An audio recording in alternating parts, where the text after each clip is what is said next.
തിരുവനന്തപുരം കോർപ്പറേഷനിൽ കഴിഞ്ഞ കുറേ ദിവസമായി നടന്നുകൊണ്ടിരിക്കുന്നത് ജനാധിപത്യ അശ്ലീലമാണ്. പറയാതിരിക്കാൻ നിവർത്തിയില്ല. ദൈവനാമത്തിൽ സത്യപ്രതിജ്ഞ ചെയ്തു. ദൈവനാമത്തിൽ സത്യപ്രതിജ്ഞ ചെയ്യേണ്ടവർ ദൃഢപ്രതിജ്ഞയും ചെയ്യേണ്ട, അത് രണ്ടേ ഭരണഘടനയുള്ളെങ്കിൽ അത് മാത്രം BJP ചെയ്യണമായിരുന്നു. അവരുടെ ഒരു നോട്ടക്കുറവ് കൃത്യമായി അതിനകത്തുണ്ട്. എന്നാൽ അതിനെ കുത്തിപ്പൊക്കി ഹൈക്കോടതി കൊണ്ടുപോയി കേസ് പറഞ്ഞ് അവരെ അസാധുവാക്കുക എന്നൊക്കെ പറഞ്ഞ് നടക്കുന്ന അതൊരു നല്ല ജനാധിപത്യമല്ല. എന്നാൽ അത് കഴിഞ്ഞു, ശരി, സമ്മതിച്ചു, കോടതിയിൽ നിന്ന് വിധി വന്നു. വീണ്ടും അവർ സത്യപ്രതിജ്ഞ ചെയ്തു. സത്യപ്രതിജ്ഞ ചെയ്തു കഴിയുമ്പോൾ അതിൻ്റെ പേരിൽ വീണ്ടും ഗൂണ്ടായിസം നടക്കുകയാണ്. അവിടെ വലിയ പ്രശ്നമാണ്. അപ്പോൾ ഇങ്ങനെ ഗൂണ്ടായിസം നടത്തി നമുക്ക് പോകാൻ പറ്റുമോ? മേയർ ആശുപത്രിയിലാണ്, ഡെപ്യൂട്ടി മേയർ ഛർദ്ദിക്കുന്നു, പ്രതിപക്ഷത്തുള്ളവർക്ക് അടി കിട്ടുന്നു, ഭരണകക്ഷിക്ക് അടി കിട്ടുന്നു, മേയറുടെ ഓഫീസിൽ കയറാൻ വലിയ ബുദ്ധിമുട്ട് അനുഭവിക്കുന്നു.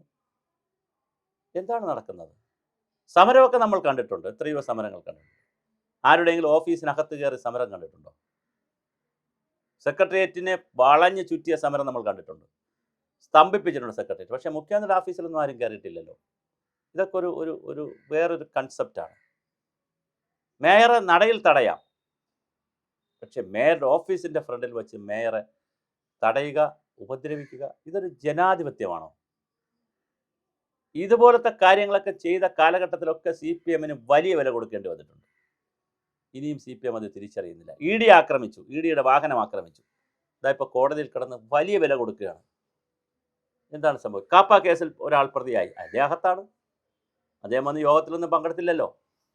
അദ്ദേഹത്തിനെ കോടതി വിടട്ടെ, കോടതി തീരുമാനിക്കട്ടെ അദ്ദേഹം എന്ത് ചെയ്യണമെന്ന്. കോടതിയല്ലേ വിധിയിൽ പറഞ്ഞിരിക്കുന്നത്. എന്തൊക്കെയാണ് ഇവിടെ സംഭവിക്കുന്നത്? വളരെ വളരെ വളരെ മോശമായിട്ട് സമരം ചെയ്യാം, എത്ര ദിവസമാണ് സമരം ചെയ്യാം.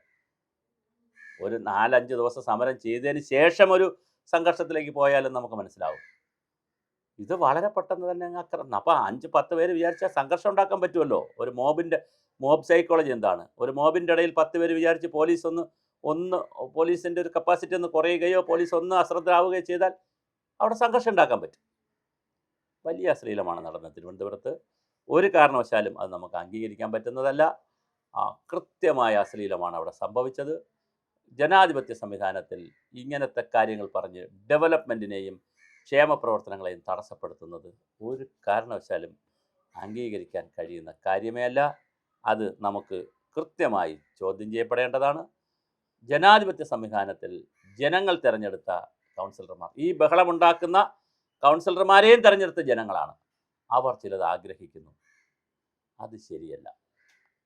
അതിൽ ഭരണപക്ഷം പറയുന്നത്, BJP പറയുന്നത്, കഴിഞ്ഞ കാല LDF-ൻ്റെയും CPM-ൻ്റെ, LDF എന്ന് പറയാനില്ല, CPM-ൻ്റെ ഭരണത്തിലുള്ള ചെയ്തികൾ കൂടി ചോദ്യം ചെയ്യുന്നത് കൊണ്ട്, അല്ലെങ്കിൽ അതിൽ കൂടി എത്തിപ്പെടുന്നത് കൊണ്ട്, ഇപ്പോൾ പാളയം മാർക്കറ്റിൻ്റെ കാര്യം, അതുപോലെ തന്നെ കയ്യേറ്റങ്ങളുടെ കാര്യം, അനധികൃത കെട്ടിടങ്ങളുടെ കാര്യം, അനധികൃത ലൈസൻസുകളുടെ കാര്യം, ഇതിലൊക്കെ മേയർ എന്നുള്ള നിലയിൽ ഇപ്പോഴത്തെ മേയർ ഇടപെടുമ്പോൾ, അല്ലെങ്കിൽ ഇപ്പോഴത്തെ ഭരണസമിതി ഇടപെടുമ്പോൾ സ്വാഭാവികമായിട്ട് കഴിഞ്ഞ ഭരണസമിതിയിലുള്ളവർക്ക് ബുദ്ധിമുട്ടുണ്ടാവും പല കേസുകളിലും.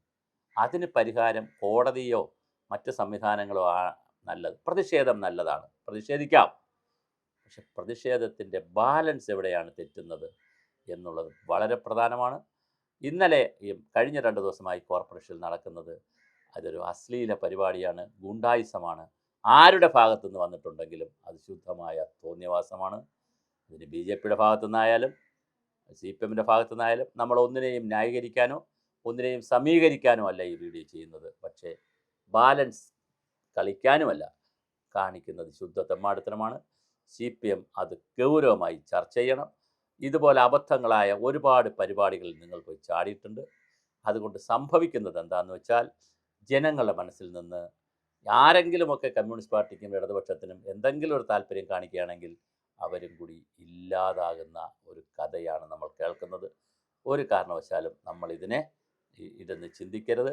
ഇത് ചിന്തിക്കുമ്പോൾ വളരെ കൃത്യമായിട്ടുള്ള ചില കാര്യങ്ങൾ വരുന്നു എന്നുള്ളത് വളരെ പ്രധാനമാണ്, വളരെ വളരെ പ്രധാനമാണ്.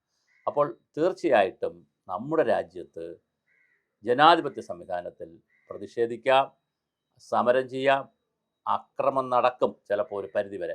അതെല്ലാം പുറത്ത്, കോർപ്പറേഷൻ ഓഫീസിന് പുറത്ത്, അല്ലെങ്കിൽ ഓഫീസിൻ്റെ ഓഫീസ് കാമ്പൗണ്ടിനകത്ത് വരെ ആകാം. പക്ഷേ മേയറുടെ ക്യാബിനിൽ കയറി മേയർ രാവിലെ ഓഫീസിൽ കയറാതിരിക്കാനുള്ള സംവിധാനം ചെയ്യുക. മേയർക്ക് പരിക്കേൽക്കുക, ഡെപ്യൂട്ടി മേയർക്ക് പരിക്കേൽക്കുക, മറ്റ് കൗൺസിലർമാർക്ക് പരിക്കേൽക്കുക, ഭരണപക്ഷത്തെയും പ്രതിപക്ഷത്തെയും കൗൺസിലർമാർക്ക് പരിക്കേൽക്കുക, ഇതൊന്നും ജനാധിപത്യത്തിന് ഭൂഷണമല്ല. ഭരിക്കാൻ അനുവദിക്കുക. ഭരിക്കാൻ വന്നവർ ഭരിക്കട്ടെ. അവർ ചിലത് കണ്ടുപിടിക്കും, അവർ ചിലത് പറയും.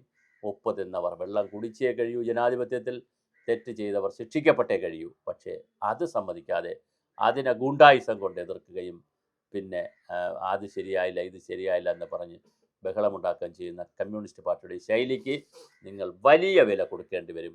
ഇത് നിങ്ങൾ തിരിച്ചറിയണം. ഒരുപക്ഷെ 50 സീറ്റാണ് ഇപ്രാവശ്യം BJP കിട്ടിയെങ്കിൽ അത് 90 സീറ്റാക്കി നിങ്ങൾ കൊടുക്കരുത്. നിങ്ങൾ അധികാരത്തിൽ വരാനാണ് ശ്രമിക്കേണ്ടത് ഇനിയും 5 വർഷം കഴിയുമ്പോൾ. അല്ലാതെ BJPക്ക് 90 സീറ്റാക്കി കൊടുക്കാനുള്ള പരിപാടികളിൽ നിങ്ങൾ ചെയ്യരുത്. ഇത് ജനാധിപത്യത്തിലെ ഏറ്റവും വലിയൊരു അശ്ലീലമാണ്.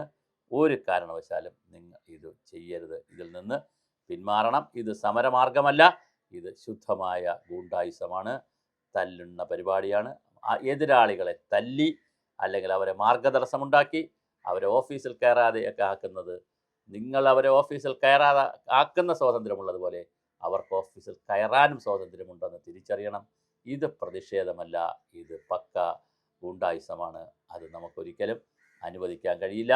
അതിന് ആരവിടെ മേയറായിരുന്നാലും ഇത് കൃത്യമായി നമ്മൾ ഈ കാര്യത്തിൽ പിന്നെ ഇതിൻ്റെ കൗൺസിലർമാരെ കൂടെ നിൽക്കും. അത് ഒരു കൗൺസിലറും ഇത് ചെയ്യാൻ പാടില്ല. ചില പ്രതിഷേധങ്ങളൊക്കെ വരും, പക്ഷെ കയ്യേറ്റത്തിലേക്ക് പോകും. ഇനി കൗൺസിൽ യോഗത്തിലാണ് ചില ഉന്തും തള്ളുമൊക്കെ വന്നാലും മനസ്സിലാകും. പുറത്തുനിന്ന് ജനങ്ങൾ വന്ന് പാർട്ടിക്കാർ വന്ന് അവിടെ ഈ സംഘർഷമുണ്ടാക്കുന്നത് ഒരു കാരണവശാലും അനുവദിക്കാൻ കഴിയുന്നതല്ല. ജനാധിപത്യത്തിൻ്റെ ഒരു മോശം ദിനമാണ് ഇന്നലെ കണ്ടത്. കഴിഞ്ഞ കുറേ ദിവസമായി കണ്ടുകൊണ്ടിരിക്കുന്നത് ജനാധിപത്യ അശ്ലീലങ്ങളാണ് തിരുവനന്തപുരം കോർപ്പറേഷനിൽ.